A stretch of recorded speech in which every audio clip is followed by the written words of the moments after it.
जय श्री राधे राधे सभी भाइयों को बहुत बहुत धन्यवाद सभी का पहला ही वीडियो पे इतना अच्छा रिस्पांस देने के लिए। बहुत सारे भाइयों का एक क्वेश्चन रहता है कि भैया लिमिट कैसे डिसाइड करें या लिमिट मैनेजमेंट कैसे करें। तो आज की वीडियो में हम लोग फुल डिटेल्ड एनालिसिस करेंगे और जानेंगे कि लिमिट कैसे डिसाइड करें, लिमिट होता क्या है और लिमिट से पहले क्या क्या चीज़ें ज़रूरी है। आगे बढ़ने से पहले चैनल को लाइक सब्सक्राइब जरूर कर दीजिए। लिमिट को जानने के लिए सबसे पहले 6 मेन चीज़ है जो लिमिट से पहले सभी को जानना ज़रूरी है। ठीक है, लिमिट से पहले होता है बजट, और बजट को कैसे डिसाइड करें। ठीक है, तो बजट को डिसाइड करने के लिए हम लोग को सबसे पहले जानना पड़ेगा ये 5 term: income source, fixed expense, emergency fund, long term investment, other expenses. ठीक है, एक एक करके हम लोग इसके बारे में जानते हैं। अब इनकम सोर्सेज क्या है? किसी भी तरफ से अगर आपको महीने का पैसा आ रहा है आपके पास, तो वो आपका क्या होगा? Income sources. अब इनकम सोर्सेज कितने टाइप के हो सकते हैं? या तो फिक्स्ड इनकम हो सकता है या फिर सेकेंडरी इनकम हो सकता है। ठीक है, फिक्स्ड इनकम आपका किस टाइप से हो जाएगा? जैसे मान लीजिए आपके पास जॉब है, तो जॉब में क्या होगा? महीने का सैलरी आता है, मंथली सैलरी, तो वो आपका क्या होगा? एक फिक्स्ड इनकम। अगर सेकंड एग्जांपल ले लें तो आपके पास मान लीजिए कि कुछ अपना बिजनेस है, ठीक है, और उस बिजनेस से आप मंथली कुछ ना कुछ निकाल के ले आ रहे हो, तो ये आपका क्या हो गया?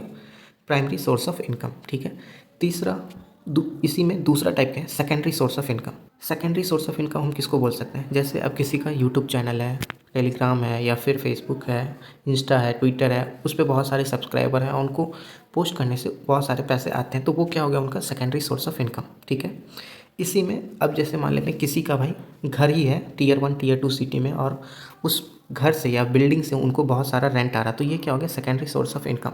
तो ये सारे हो गए सोर्स ऑफ इनकम के टाइप्स। ठीक है, तो आई होप सभी को ये टर्म क्लियर हो गया होगा। अब चलते हैं सेकेंड टर्म के ऊपर, फिक्स्ड एक्सपेंस। फिक्स्ड एक्सपेंस मतलब एक महीने का कम से कम कितना खर्चा है, या फिर हर महीने आपका कितना कम से कम खर्चा होना ही होना है, वो आपका क्या होगा? Fixed expense. अब जैसे मान लीजिए एग्जांपल के लिए आप मैरिड हो या फिर आपके किड्स हैं, तो स्कूलिंग जो खर्चा है वो आपका एक फिक्स्ड एक्सपेंस में आ गया। अब सेकंड फिक्स्ड एक्सपेंस क्या हो सकता है? जैसे आप कहीं दूसरे जगह पे रह रहे हो रेंट पे, तो मंथली आपको उतना पैसा देना ही पड़ेगा लैंड ऑनर को या फिर रूम ऑनर को, तो वो आपका हो गया फिक्स्ड एक्सपेंस। ठीक है, तीसरा टर्म है इमरजेंसी फंड। इमरजेंसी फंड क्या होता है? अब मान लेते हैं कि खुदा न खास्ता अगर कोई भी अनहोनी आ जाए आपके लाइफ में, तो उस टाइप के लिए आपने कितना फ़ंड जमा करके रखा है कि आपको फ्यूचर में दिक्कत ना हो, ये होता है इमरजेंसी फंड। चौथा टर्म है लॉन्ग टर्म इन्वेस्टमेंट।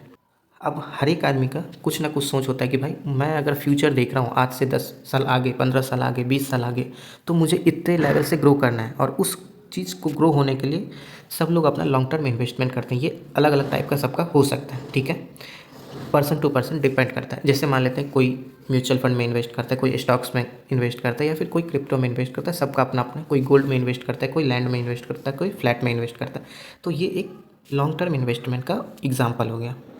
अब आते हैं next term other expense. Other expense क्या हो गया? मतलब जैसे आप घूमने चले गए, फैमिली ट्रिप पे चले गए, या फिर फ्रेंड्स ट्रिप पे चले गए, या फिर वीकली बेसिस पे आप 2-3 बार बाहर चले गए, तो ये आ गया आपका अदर एक्सपेंसेस में। ठीक है, अब जो आपका इनकम सोर्सेज है उसमें से ये बाकी के 4 term, fixed expense, emergency fund, long term investment, other expense, इस चारों को अगर घटाओगे तो आपका बजट निकल के आएगा कि भाई ये हमारा मंथली बजट होगा। ठीक है, इसको हम लोग अब एक एग्जांपल के थ्रू भी देख लेते हैं। अब जैसे मान लेते हैं कि इनकम सोर्सेज किसी का 1 लाख है पर मंथ। अब ये आप अपने हिसाब से देख लीजिएगा कि 10,000 या 30,000, उस हिसाब से आप बैठा लेना। ठीक है, मैं 1 लाख एक नॉर्मल तरीके से लेके चला हूँ ताकि सबको समझ आ जाए। अब कोई बंदा है वो 1 लाख कमा रहा है, उसका फिक्स्ड एक्सपेंस जो रेंट या फिर इलेक्ट्रिसिटी बिल या फिर स्कूल के खर्चे के लिए वो कितना हो जा रहा है? 30 के। इमरजेंसी फंड में वो बंदा हर मंथ 20 के जमा कर रहा है। लॉन्ग टर्म इन्वेस्टमेंट के लिए 10 के जमा कर रहा है। ठीक है, और अदर एक्सपेंसेज उसका हो जा रहा है 10 के पर मंथ। तो इस केस में जो बजट निकल के आएगा वो आपका क्या हो जाएगा? 1 लाख माइनस 30 के, 50 के, फिर उसमें से 20,000 घटा दीजिए तो कितना हो जाएगा? 1 लाख माइनस 30 के, 70 के, फिर उसमें से 20 के घटा दीजिए तो 50 के हो जाएगा, फिर 10 के घटा दीजिए तो 40 के, और फिर 10 के घटा दीजिए तो ओवरऑल 30 के हो जाएगा। ये हो गया आपका मंथ का बजट खेलने के लिए, अगर आप सिर्फ खेलने के लिए यूज़ करना चाहते तो। अगर दूसरे पर्पज़ के लिए भी अगर आप यूज़ करना चाहते हो तो ये बजट आपका कम हो जाएगा, और भी कम हो जाएगा। ठीक है, और ये मेन चीज़ है, अगर आप लोग बजट नहीं डिसाइड कर पाओगे या आपके पास बजट ठीक ठाक नहीं बन रहा है, तो मैं यही सजेस्ट करूँगा कि भाई आप लोग प्ले नहीं कीजिए, क्योंकि पैसा अपने पास लिमिटेड है, मैच अनलिमिटेड है।